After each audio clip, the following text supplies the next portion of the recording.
আসসালামু আলাইকুম শিক্ষার্থীরা, কেমন আছো তোমরা সবাই? আশা করি তোমরা সবাই অনেক বেশি ভালো আছো। আমাদের চ্যানেলের নতুন একটি ক্লাসের ভিডিওতে তোমাদের সবাইকে স্বাগতম জানাচ্ছি। তো আজকে আমরা মূলত কথা বলবো তোমাদের ষষ্ঠ শ্রেণীর গণিত বইয়ের পঞ্চম অধ্যায় সরল সমীকরণ বা শুধু সমীকরণ এই অধ্যায় নিয়ে। তো এই অধ্যায়ের আজকের আমাদের আলোচ্য বিষয় হচ্ছে তোমাদের বিভিন্ন সমীকরণ দেওয়া থাকবে। ওই সমীকরণ থেকে আমাদের বিভিন্ন চলক যেগুলো আছে, অর্থাৎ হতে পারে এক্স চলক অথবা ওয়াই চলক অথবা জেড চলক, এই টাইপের যে চলকগুলো আছে আমাদের এই চলকের মানগুলোকে বের করতে হবে। তো আজকের ক্লাসটি চলো বেশি কথা না বাড়িয়ে শুরু করা যাক। তো প্রথমে 1 নম্বর দেখো, আমি একটা অঙ্ক এখানে লিখে দিচ্ছি, সেটা হচ্ছে x+4 = 13। তো দেখো এটা কি, এটা নর্মালি তোমরা যদি বলতে যাও এটাকে বলা হয় হচ্ছে একটা বীজগাণিতিক রাশি বা বীজগণিতীয় রাশি। তো এটা যদি একটা বীজগণিতীয় রাশি হয়, এখন এই বীজগণিতীয় রাশিতে আমার চেয়েছে হচ্ছে এটার সমাধান বের করতে হবে, অর্থাৎ এই রাশিটির আমার সমাধান লাগবে। তো একটা বীজগণিতীয় রাশি যদি আমি নর্মালি সমাধান বের করতে চাই, তাহলে আমাকে কী করতে হবে একটু ভালো করে খেয়াল করো। এই অঙ্কটাকে আমরা কিভাবে সলভ করতে পারি, প্রথমে আমরা একটা বা লিখে দেবো, কেননা সমীকরণের ক্ষেত্রে প্রথমে একটা বা চিহ্ন ব্যবহার করতে হয় এবং মাঝখানে অবশ্যই এই সমান সমান এই চিহ্নটা অবশ্যই ইউজ করতে হবে। তাহলে প্রথমে একটা জিনিস খেয়াল করো যে এখানে আমাদের এক্স চলকের মানটা বের করতে হবে। তো আমরা যেই এক্স চলকের মান অথবা যেই চলকের মানটাকে আমরা বের করবো, সেই চলকটাকে আমরা বাম পাশে রেখে দেবো এবং ডান পাশে সমান সমানের ওপাশে যে সংখ্যা বা ধ্রুবকগুলো আছে ওই ধ্রুবক পদগুলোকে আমরা পার করে দিব। তাহলে 13 এটা আগে থেকেই ছিল, আর এই 4টাকে আমি জাস্ট যদি এপাশে পার করে দিই, তাহলে +4 সমান সমানের ওপাশে যে এটা চিহ্ন পরিবর্তন করে হয়ে যাবে হচ্ছে -4। তাহলে এখানে অ্যান্সারটা যদি আমরা বের করি, বা এক্স সমান সমান 13 থেকে যদি তোমরা 4 বাদ দাও, তাহলে এখানে হবে হচ্ছে 9। তার মানে এটার অ্যান্সার হচ্ছে 9। তো এইভাবেই কিন্তু তোমরা একটা বীজগণিতীয় রাশির মান বের করতে পারবে। তো এর পরবর্তী টাইপ বা পরবর্তী অঙ্কে যদি আমরা চলে যাই, একটু ভালো করে খেয়াল করো পরবর্তী অঙ্কটা কীরকম। সেটা হচ্ছে 14 নম্বর অঙ্ক। এটা আমি তুলে দিলাম একদম সরাসরি নাম্বার দিয়ে, যে ও আসলে কীরকম, যে এখান থেকে চাইছে হচ্ছে ওয়াই এর মানটা বের করতে হবে। তো ওয়াই এর মান বের করার জন্য আমরা সাধারণতভাবে ওয়াই সমান সমান এদিকে 10 - 1, অর্থাৎ এই ধ্রুবক পদ এপাশে ছিল, এপাশে যে ধ্রুবক পদটা ছিল 1, এটাকে জাস্ট এপাশে আমরা পার করে দিয়েছি, +1টা এপাশে যে হয়ে গেছে -1। তার মানে এই মানটা আমার চলে আসলো ওয়াই সমান সমান হচ্ছে 9। এইভাবে কিন্তু আমরা একটা বীজগণিতীয় রাশির মান বের করতে পারি। তো এর পরবর্তী যে উদাহরণটা আছে সেইটা নিয়ে যদি একটু কথা বলি, সেইটা হচ্ছে তোমাদের 15 নম্বরটা ছিল এরকম যে y-5 হচ্ছে 11। তাহলে এটাও তোমরা সিম্পলি করে ফেলতে পারবে, একটা বা চিহ্ন দিবে, তারপর y সমান সমান এ পাশে ছিল 11 আর এ পাশে ছিল হচ্ছে -5। এটাকে যদি আমরা এই পাশে পার করে দিই, অর্থাৎ সমান সমানের ওপাশে পার করে দিই, তাহলে -5 এ পাশে যে হয়ে যাবে +5। তার মানে এই পাশে তোমার হচ্ছে 11 + 5 সমান সমান হচ্ছে 16। তার মানে এখানে y এর মানটা হচ্ছে 16। এভাবে কিন্তু আমরা নর্মালি কিছু উদাহরণের মাধ্যমে আমরা কিন্তু বীজগণিতীয় রাশির যে মানগুলো আছে এই মানগুলো কিন্তু আমরা বের করতে পারবো। তো এরপরে দেখো, এর পরবর্তী যে অঙ্কটা আমি লিখে রেখেছি সেটা হচ্ছে নতুন একটা বীজগণিতীয় রাশি, এটাকে কিন্তু আমরা বলতে পারবো হচ্ছে বীজগণিতীয় রাশি। তো এটা আগে লিখে নিই যে এটা হচ্ছে একটা বীজগণিতীয় রাশি। তো এই বীজগণিতীয় রাশিকে আমরা কিভাবে এখান থেকে চলকের মান বের করবো, এখানে একটা জিনিস ভালোভাবে খেয়াল করে, এখানে চলকের মানটা হচ্ছে এক্স। তার মানে এখানে চলকটা আসলে এক্স আকারে ব্যবহৃত হয়েছে। আমাদের এখানে মানটা নির্ণয় করতে হবে কোন চলকের, এই এক্স চলকের মান কিন্তু আমাদেরকে বের করতে হবে। তাহলে দেখো এক্স চলকের মান আমরা কিভাবে বের করব, এখানে তোমরা দুইটা চিহ্নই দিতে পারো, এরকম একটা তীর চিহ্ন দিতে পারো অথবা কিন্তু বা চিহ্ন দিতে পারো, যেটা তোমাদের ভালো লাগে সেই চিহ্নটা তোমরা দিয়ে দিবে। এখন যেহেতু আমাদের এই এক্স চলকের মানটা আমাদেরকে বের করতে হবে, সুতরাং আমরা এক্স চলকে রেখে দেবো এবং হচ্ছে এক্স চলকে পাশে রেখে দেওয়ার পরে এই থ্রিটা আসলে কিন্তু এক্সের সাথে গুণ আকারে ছিল, এটা দ্বারা এটাই বোঝাই। অর্থাৎ কোনো এখানে যদি আমরা একটা সাইডে করতে যাই যে 3x সমান সমান কিন্তু 3 এর সাথে এক্সটা আসলে গুণ আকারে আছে। আবার 4x সমান সমান আমরা লিখতে পারি 4 ইন্টু হচ্ছে এক্স, অর্থাৎ কোনো রাশির সাথে একটা চলক সাধারণতভাবে গুণ আকারে থাকে, এই কারণে আমরা এটাকে এইভাবে লিখি। তার মানে একটা জিনিস খেয়াল করো যে এখানে যদি আমরা বা চিহ্ন দিই, তাহলে এখানে যদি আমরা, আচ্ছা এখানে 12 ছিল, এখানে যদি আমরা এক্স এর মানটা বের করতে চাই, তাহলে এ পাশে ছিল হচ্ছে 12, আর কোনো রাশি যদি কোনো চলকের সাথে গুণ আকারে থাকে ওইটা যদি সমান সমানের ওপাশে পার হয়, ওটা সাধারণতভাবে ভাগ আকারে চলে যায়। এই কারণে এখানে 3 হচ্ছে ভাগ আকারে চলে গেছে। তার মানে এই 3 আর এই 12 যদি আমরা কাটাকাটি করি, একটু ভালো করে খেয়াল করো, 3 দ্বারা 12কে ভাগ করলে কিন্তু 4 পাওয়া যায়। তার মানে এখানে কিন্তু অ্যান্সারটা তোমরা 4 পেয়ে গেলে, তার মানে এখানে এক্স এর মান কিন্তু 4। তো এইভাবে কিন্তু তোমরা নর্মালি একটা গুণের একটা টাইপ যদি দেওয়া থাকে, তাহলে উপাশে শুধু ধ্রুবক পদটাকে পাঠিয়ে তোমরা ভাগ করে কিন্তু অ্যান্সারটা বের করে ফেলতে পারবে। তো এরপর দেখো 18 নম্বর অঙ্ক নিয়ে যদি একটু আলোচনা করি, এখানে কি দেওয়া হয়েছে, এখানে দেওয়া হয়েছে যে 2x + 1 = 9। এটা একটা তোমার কিন্তু ধ্রুবক পদ দেওয়া হয়েছে বা এটা একটা তোমার বীজগণিতীয় রাশি দেওয়া হয়েছে। এখন এই বীজগণিতীয় রাশির মধ্যে চলক কোনটি, আগে এটা তোমরা আইডেন্টিফাই করে নেবে। এই বীজগণিতীয় রাশির মধ্যে চলক কিন্তু এক্স। এখন আমি বুঝলাম কি করে এই বীজগণিতীয় রাশির চলক এক্স, একটু ভালো করে খেয়াল করো যে এটা কিন্তু এক্স আছে। এখানে যদি ওয়াই থাকতো তাহলে আমরা চলক হিসেবে ওখানে কিন্তু ওয়াইকে ধরে নিতে পারতাম। যেহেতু এক্স আছে, তার মানে আমাদের কাজ হচ্ছে এখানে সাধারণতভাবে এক্স এর মানটা বের করতে হবে। তো এক্স এর মান বের করার জন্য আমরা কি করতে পারি, প্রথমে এখানে আমরা একটা বা চিহ্ন নিব, নেওয়ার পরে আমরা ধ্রুবক একটা জিনিস খেয়াল করবো যে চলকের সাথে অর্থাৎ এক্স এর সাথে যে পদটা আছে সেই পদটাকে আমরা জাস্ট রেখে দেবো, অর্থাৎ 2xটাকে আমরা রেখে দিলাম, আর বাকি যে ধ্রুবক পদটা আছে এটা জাস্ট আমি পার করে দেবো সমান সমানের ওপাশে। তার মানে এই পাশে 9 আগে থেকেই ছিল ধ্রুবক, আর এই +1টাকে এপাশে পার করলে হয় -1। তারপরে এর পাশে তুমি লিখতে পারো যে 2x = হচ্ছে 8, কারণ 9 থেকে 1 বিয়োগ করলে 8 হয়। তারপর আবার তুমি লিখতে পারো আগের নিয়মে যে x সমান সমান 8/2, কেননা এই 2টা হচ্ছে x এর সাথে কিন্তু গুণ আকারে ছিল। যেহেতু x এর সাথে 2 গুণ আকারে ছিল, তার মানে আমরা যদি x এর মানটা বের করি তাহলে 2টাকে আমাদের এই পাশে ভাগ করে দিতে হবে। তাহলে আমরা লিখতে পারি এখানে x এর মান যদি আমরা 2কে এখানে 8কে যদি 2 দ্বারা ভাগ করি তাহলে এখানে 4 বের হয়, তার মানে এখানে x = 4। এটাই হচ্ছে তোমাদের অঙ্কের অ্যান্সার।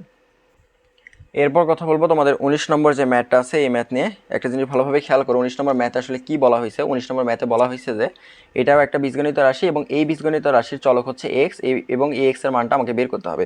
তো আগের যে নিয়মগুলো আমরা ফলো করলাম ওই নিয়মে যদি অঙ্কটা করতে চাই তাহলে একটু ভালোভাবে খেয়াল করো। প্রথমে আমাদের একটা বা চিহ্ন দিতে হবে। এখন বা চিহ্ন দেওয়ার পরেই কিন্তু আমাদের কাজ শেষ নয়, এখানে কিন্তু আরও কিছু কাজ করতে হবে। প্রথমে দেখো যে যেই পদের সাথে হচ্ছে চলক আছে সেই পদটাকে আমরা প্রথমে রেখে দেবো, তার মানে 4x-টাকে আমরা রেখে দিলাম। এবং তারপরে আমাদের কাজ হচ্ছে কি, এপাশে সমান সমান এপাশে 11 ছিল, আর 11-র পরে এপাশের এই -5টা এপাশে পার করে দিব, তার মানে -5 হয়ে গেল +5, যেহেতু সমান সমান ওপাশে চলে গেল। এবার দেখো 4x এপাশে আছে আর এপাশে 11 আর 5 যদি আমরা যোগ করি এখানে কিন্তু আমরা অ্যান্সার 16 পেয়ে যাব। তারপরে আমরা এখান থেকে যদি, যেহেতু এই x এর সাথে 4টা গুণ আকারে আছে, তাহলে x-টাকে রেখে আমরা 4টাকে এপাশে পার করে দেবো, তার মানে 4টা গুণ আকারে এপাশে ছিল, এই কারণে এপাশে যাওয়ার পরে এটা ভাগ আকারে চলে গেল। এবার দেখো 4 দ্বারা এই 16কে যদি কাটাকাটি করি তাহলে এখানে 4 হয়, কারণ 4 4 16 হয়, তার মানে এখানে x এর মানটা কিন্তু 4 বের হয়েছে। এভাবে কিন্তু আমরা একটা বীজগণিতীয় সমীকরণ থেকে বিভিন্ন চলক, তোমরা বলতে পারো x চলক অথবা y চলক অথবা z চলক, এই টাইপের চলকের মান কিন্তু আমরা নির্ণয় করতে পারবো। তো আজকের টাইপটা এটাই ছিল। তো চলো পরবর্তী অঙ্কে চলে যাওয়া যাক।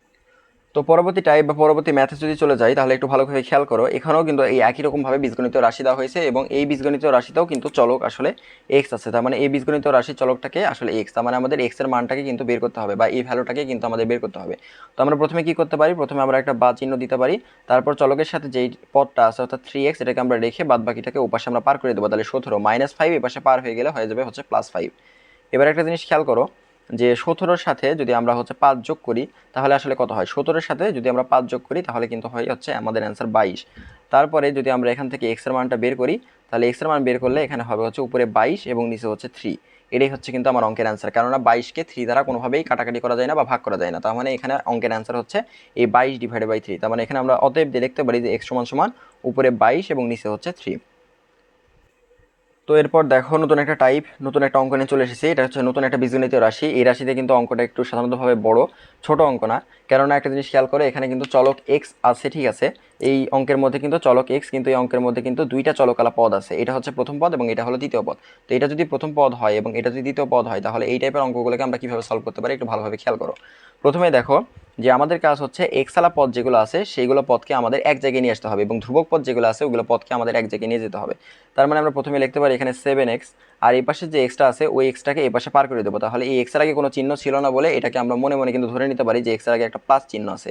তার মানে +x যদি এই পাশে পার করি তাহলে এখানে হয়ে যাবে কিন্তু -x। তো এখানে আমরা -x বসালাম। এরপর সমান সমান দিয়ে এই পাশে কিন্তু 16 ছিল, তো 16 এখানে বসে গেল, আর -2 এই পাশে পার করে দিলে হয় হচ্ছে +2। এরপর দেখো অঙ্কটা কীরকম হলো, 7x থেকে একটা x বিয়োগ করলে এখানে হয় হচ্ছে 6x, আর এই পাশে 16 আর 2 যোগ করলে হয় হচ্ছে 18 বা 18। এরপর দেখো এখানে x এর মান যদি আমরা বের করি, 6 যেহেতু x এর সাথে গুণ আকারে ছিল এই পাশে গেলে এটা ভাগ আকারে চলে যাবে।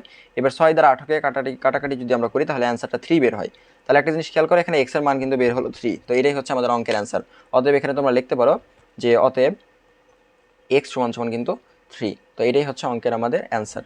এভাবে কিন্তু তোমরা যত বড়ই হচ্ছে অঙ্ক বা বীজগণিতিক রাশি দেওয়া থাকুক এই টাইপের বীজগণিতীয় রাশি কিন্তু তোমরা সহজে সলভ করে ফেলতে পারবে। এখানে একটা জিনিস খেয়াল করো, এটা একটা নতুন একটা টাইপ 22 নম্বর তোমাদের। এখানে কি দেওয়া হয়েছে, সেখানে দেওয়া হয়েছে হচ্ছে 3 - x = 14। এর আগে আমরা যতগুলো ম্যাথ দেখেছি সবগুলোতে কিন্তু তোমার যে চলকটা আছে ওই চলকটা কিন্তু ধনাত্মক ছিল, কিন্তু এখানে যে চলকটা আছে x এটা কিন্তু ঋণাত্মক অথবা হচ্ছে নেগেটিভ বলতে পারো। তার মানে নেগেটিভ চলকযুক্ত বাক্য আমরা কিভাবে ভাঙতে পারি এই বিষয়টা সম্পর্কে একটু আলোচনা করব। তো দেখো এখানে আমরা কি করতে পারি, প্রথমত একটা জিনিস খেয়াল করো যে এখানে চলকের আগে নেগেটিভ আছে এটা কোনো বিষয় না। চলকের আগে যদি নেগেটিভ থাকে তাহলে ওই নেগেটিভ মানে সহকারে আমরা এই চলকটাকে এই পাশে রেখে দেবো এবং বাকি যেটা আছে অর্থাৎ +3, এই +3কে আমরা এই পাশে পার করে দেবো। তাহলে এই পাশে 14 ছিল, +3 এই পাশে গেলে হয়ে যাবে হচ্ছে -3। এরপর দেখো এখানে -x এর মানটা কত বের হচ্ছে, -x এর মান বের হচ্ছে 14 থেকে যদি আমরা 3 বিয়োগ করি তাহলে এখানে কিন্তু 11 বা 11। এখন দেখো আমরা কখনোই চলকের সামনে এই ঋণাত্মক বা নেগেটিভ চিহ্নটা রাখবো না, এটা আমরা সবসময় নিয়ে যাবো কার সামনে, এটা আমরা সবসময় নিয়ে যাবো হচ্ছে যে মেন ধ্রুবক আছে এই ধ্রুবকের সামনে নিয়ে যাবো। তার মানে উভয় পক্ষকে যদি আমরা মাইনাস দ্বারা গুণ করি তাহলে এক্সট্রা প্লাস হয়ে যাবে, আর এই মাইনাসটা এক কথায় সমান সমান এই পাশে আমরা পার করে দিচ্ছি। আমার অ্যান্সারটা আমার -11। অতএব এখানে তোমরা লিখতে পারো যে x = -11 এবং এটাই হচ্ছে আমাদের অঙ্কের অ্যান্সার। সর্বশেষ যে টপিকটা নিয়ে আমরা কথা বলবো সেটা হচ্ছে 23 নম্বর তোমাদের অঙ্ক। এটার মাধ্যমে আজকের এই টাইপটা শেষ করে দেবো যে সমীকরণ থেকে কিভাবে আমরা সমাধান বের করতে পারি। তো এখানেও খেয়াল করো, এখানেও এই ম্যাথটাও কোনো কঠিন না। এই টাইপের অঙ্ক কিন্তু আমরা আগেও করেছি। এটাও হচ্ছে তোমাদের এক্স চলক দেওয়া আছে, তার মানে এখান থেকে আমাদের এক্স এর মানটা আসলে বের হবে। তো এক্স এর মানটা আমাদেরকে কিন্তু বের করতে হবে। তো কিভাবে বের করবো, প্রথমে একটা বা চিহ্ন দেবো এবং চলকালা যে পদটা আছে এই পদটাকে আমরা বাম দিকে রেখে বাদ বাকি যেগুলো আছে সেগুলোকে কিন্তু আমরা ডান দিকে পাস করে দেবো বা পাঠিয়ে দেবো। এরপর দেখো এ পাশে 2x কিন্তু দিল, কিন্তু একটা জিনিস খেয়াল করো, সাধারণতভাবে 9 থেকে যদি আমরা 3 বাদ দিই তাহলে কিন্তু অ্যান্সারটা আমাদের 6 থাকে, কিন্তু আমরা যদি 9 থেকে 3 বাদ দিই তাহলে অ্যান্সার 6 থাকে। কিন্তু একটা জিনিস খেয়াল করো, যদি আমরা 3 থেকে 9 বাদ দিই তাহলে কিন্তু অ্যান্সারটা -6 আসে। এটা কেন, একটা জিনিস খেয়াল করো যে বড় সংখ্যা থেকে যখন আমরা ছোট সংখ্যা মাইনাস করব, দেখো মাইনাস চিহ্নটা আছে কার সামনে, 9 এর সামনে, অর্থাৎ একটা বড় সংখ্যার সামনে কিন্তু মাইনাস চিহ্নটা আছে। তো যখনই দেখবে যে ছোট বড় সংখ্যার মধ্যে বিয়োগফল করতে বলেছে এবং বড় সংখ্যার সামনে যদি মাইনাস চিহ্ন থাকে, তাহলে যেই অ্যান্সারটা বের হবে তার আগেও কিন্তু একটা মাইনাস চিহ্ন চলে আসবে। তাহলে এখানে -6 বের হলো। এরপর দেখো এখানে তোমার এক্স এর মানটা বের করতে হবে, তাই এই দুইটাকে জাস্ট এপাশে পার করে দিবে। তাহলে 2 যদি এপাশে পার করে দেওয়া হয় তাহলে কি হবে, উপরে -6টা ছিল এবং এই দুইটা পার হয়ে গেছে। এখন 3 দুগুণ 6 এবং এই মাইনাস চিহ্নটা অবশ্যই কিন্তু 3 এর সাথে থেকে যাবে। তার মানে এখানে আমরা এক্স এর মান যদি বের করি, এটা কিন্তু হয়ে যাবে হচ্ছে -3। তার মানে এখানে কিন্তু কখনোই +3 অ্যান্সার দেওয়া যাবে না, এক্স এর মান অবশ্যই কিন্তু এখানে -3 বের হবে। তার মানে এই যে অঙ্কটা বের করলাম এটা আমরা লিখতে পারি যে অতএব একদম সর্বশেষ অঙ্ক x সমান সমান হচ্ছে -3। সর্বশেষ তোমাদেরকে কিছু হোমওয়ার্ক দেবো, এই হোমওয়ার্কগুলো তোমরা নিজেদের মতো করে বাসায় করে নেবে। সর্বশেষ যে টাইপগুলো নিচে দেওয়া হয়েছে এই টাইপের অঙ্কগুলো তোমরা করবে। এই যে 16 নম্বর, 20 নম্বর, 14 নম্বর এবং 19 নম্বর, এই 4টা অঙ্ক কিন্তু তোমরা বাসায় নিজেদের দায়িত্বে কিন্তু নিজে নিজে হোমওয়ার্ক করে নেবে। ক্লাসটি মূলত এ পর্যন্ত ছিল, দেখা হবে নেক্সট কোনো ক্লাসে। সে পর্যন্ত সবাই ভালো থাকবে, ধন্যবাদ সবাইকে।